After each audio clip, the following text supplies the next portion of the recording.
안녕하세요. 나의 사랑하는 책입니다.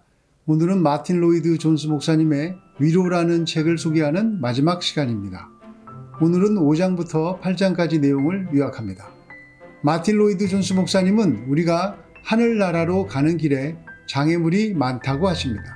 율법도 장애물이고 죄도 장애물입니다. 하나님의 공평과 의와 거룩하심도 장애물입니다. 더러운 우리의 존재로는 정결하신 하나님께 감히 가까이 갈 수 없기 때문입니다. 마틴 로이드 존스 목사님은 여기서 하나님의 위로를 말씀하십니다. 예수님께서 당신의 피로 이 장애물을 처리하셨다.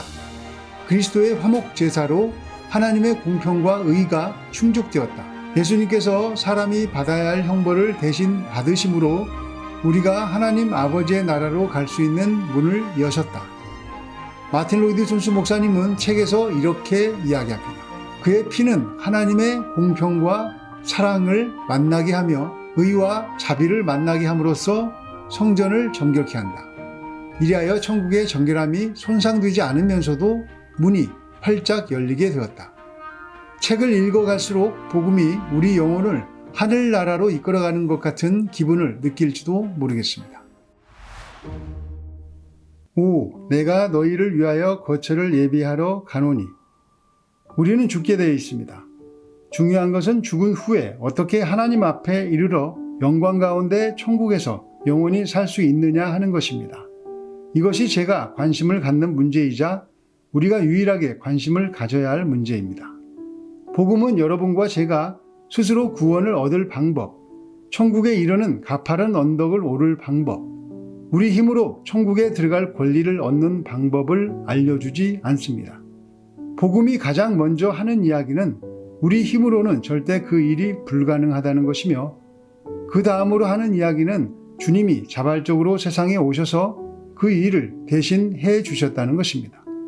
하나님의 율법은 우리에게 질문합니다. 너는 나를 지켰느냐? 너는 나를 귀히 여겼느냐? 그렇지 못했다면 하나님 앞에 설 수가 없습니다. 난 죄인인 것 같지 않은데 라고 말하는 어리석은 사람들을 만난 적이 있습니다.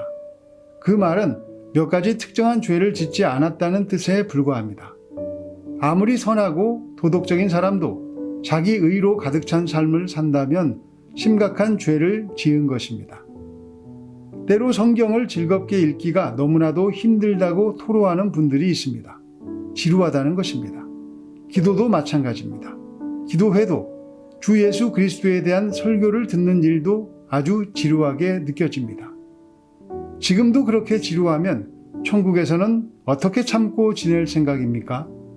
거기서는 내내 하나님을 찬양하고 예배하며 그분께 영광을 돌리고 그 이름을 높이는 일만 할 텐데 말입니다. 6. 내가 다시 와서 너희를 내게로 영접하여.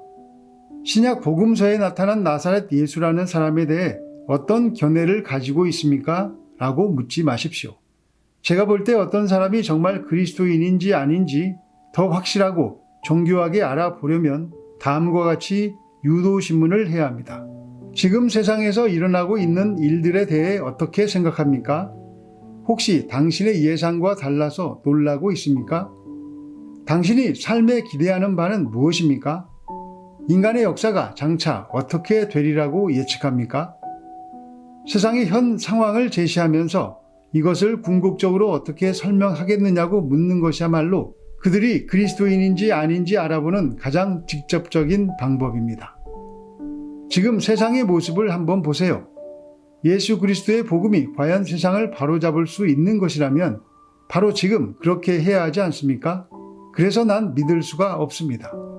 그들은 복음을 삶에 적용해야 할 가르침으로 혼동하고 있으며 복음을 적용함으로써 삶을 개혁하고 개선할 수 있다고 착각하고 있습니다. 복음은 세상의 삶과 인류의 역사 전체가 근본적으로 잘못되었다고 말합니다. 죄 때문에 타락하고 부패했다고 말합니다. 복음이 그 다음 단계로 주장하는 바는 죄에 빠져 사탄의 지배를 받고 있는 이 세상은 개선될 여지가 없다는 것입니다. 서슴없이 말하건대 성경의 역사관은 심히 비관적입니다. 그렇기 때문에 지금 당연히 인기가 없는 것이며 지난 100년간도 인기가 없었던 것입니다. 하나님의 목적은 무엇입니까?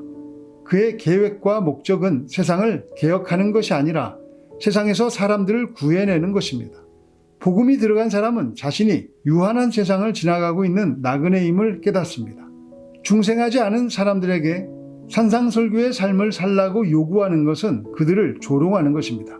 그들은 그런 삶을 살 수가 없습니다. 십계명도 지킬 수가 없습니다. 아니, 자기가 정해놓은 도덕적 기준조차 지킬 수가 없습니다. 그런데도 복음의 사회적 적용과 하나님 나라의 도래에 대해 번지르르한 말을 늘어놓는 것입니다. 주님과 나의 관계만 괜찮으면 세상에서 무슨 일이 일어나든 상관없다라고 말하는 사람은 새 하늘과 새 땅에서 그와 함께 살게 될 것이며 영원토록 그의 영광을 나누며 함께 누릴 것입니다. 사도 바울의 말을 인용하자면 그리스도인은 죽는 것도 유익합니다. 그리스도와 함께 있는 것이 훨씬 더 좋은 일이기 때문입니다. 7. 내가 곧 길이요 진리요 생명이니. 사람에게 가장 필요한 것은 하나님을 아는 것이며 하나님께 이르는 것입니다. 하나님을 안다는 것은 그가 영원한 사랑으로 우리를 사랑하시며 머리털까지 다 세실 정도로 우리를 염려하신다는 사실, 하나님이나 하나님의 뜻과 상관없이 일어나는 일은 하나도 없다는 사실을 깨닫는 것입니다. 기도할 때 하나님이 들으시는 것이 느껴집니까? 자식으로서 하나님께 애정을 품고 있습니까? 하나님께 나아가는 일이 자유롭고 쉽고 편하게 느껴집니까? 하나님께 참으로 개인적인 이야기를 털어놓는다는 생각이 듭니까? 그렇다면 제가 말씀드리는 의미에서 하나님과 사귐이 있는 것입니다. 베토벤 교향곡을 듣다가 하나님이 자신에게 다가오시는 놀라운 경험을 했다고 말하는 사람이 있습니다. 그가 그 경험을 통해 주 예수 그리스도의 절대적인 중요성을 깨닫지 못했다면 그것은 단순한 망상에 불과합니다. 하나님의 아들이신 그리스도가 하나님께 이르는 유일한 길로서 중심을 차지하고 있지 않은 복음은 복음이 아닙니다. 여러분이 무슨 경험을 했든 무슨 신비한 일을 겪었든 그것이 무엇이든 기대지도 말고 의지하지도 마십시오. 그 일이 여러분을 그리스도께로 이끌어 주었습니까? 그의 오심과 삶과 죽음과 부활을 통해 여러분이 구원받았다는 사실을 깨우쳐 주었습니까? 주님이 여기에서 하시는 말씀이 바로 그것입니다. 나로 말미암지 않고는 아버지께로 올 자가 없느니라. 자신의 의지가 약한 것 같습니까? 힘이 다 빠진 것 같습니까? 주님이 여러분을 찾아오십니다. 그가 여러분을 깨워 생명을 주시고 하나님을 알게 하시며 자신의 능력으로 채워주십니다. 8. 그보다 큰 일도 하리라. 세상에서 우리를 위로해 주겠다는 것들이 많이 있습니다. 그러나 온전한 진리에 기초한 메시지만이 참된 위로요, 실제적이고 지속적인 위로가 된다는 것이 우리의 주장입니다. 좋습니다. 하지만 지금 당장은 어떻게 하죠? 당장 오늘은 어떻게 살아가야 합니까? 환난을 어떻게 극복해야 합니까? 여기 그 대답이 있습니다. 그의 일은 그가 떠나신다고 중단되는 것이 아니라 오히려 더 확장될 것입니다. 주님의 대답은 그보다 큰 일도 하리니 이는 내가 아버지께로 감이라 라는 것이었습니다. 여기에서 큰 일은 물리적인 기적을 가리키는 말이 아닙니다. 사도들은 그리스도가 친히 행하신 기적보다 더 큰 기적을 행하지 못했습니다. 주님이 지금 말씀하시는 것은 질적인 기적입니다. 주님은 자신의 권위를 입증하는 물리적인 기적을 행하셨지만 주님을 믿는 자들은 그보다 큰 일, 오순절 이후에 일어난 영적인 기적, 사도행전과 이후 교회사에 기록된 영적인 기적을 행한다는 것입니다. 자신이 빈털터리요 실패자임을 인정하십시오. 성령의 기름 부음을 구하십시오. 그러면 성령이 오시고 지각이 생기면서 이제껏 이해되지 않았던 것들이 이해되기 시작할 것입니다. 주님이 말씀하신 요지는 이것입니다. 너희가 참으로 이 모든 것을 이해한다면 내가 떠난다는 말에 오히려 기뻐할 것이다. 왜 그렇겠느냐?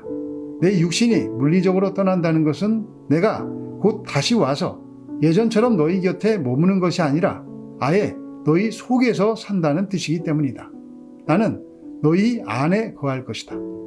그는 단순히 우리를 용서하기 위해 죽으신 것이 아닙니다. 우리 안에 와서 살려고 죽으신 것입니다. 그가 여러분 안에 거하시는지 확인하십시오. 그가 안에 거하시면 여러분은 마음에 근심하지 않을 것이며 두려워하지 않을 것입니다. 예수님께서는 세상을 개혁하러 오신 것이 아니라 세상에 있는 우리를 구하시기 위해 오신 것이라는 말씀은 잊을 수 없을 것 같습니다. 우리가 무엇을 해야 하나님의 나라로 가는 것이 아니라 주님께서 우리의 거처를 마련하러 가신다는 것이 복음입니다.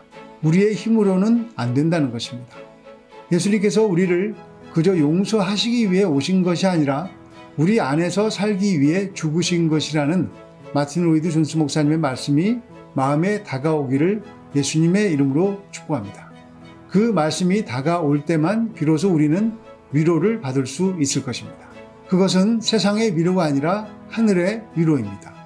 하늘의 그 위로 앞에서는 세상이 주는 어떤 위로도 설 자리가 없을 것입니다. 우리가 묻기도 전에 우리 마음과 생각을 다 읽으시고 우리가 들을 준비가 될 때까지 우리 곁에서 오래오래 기다려 주시는 주님을 꼭 실제로 만나시기를 예수님의 이름으로 축복합니다. 감사합니다.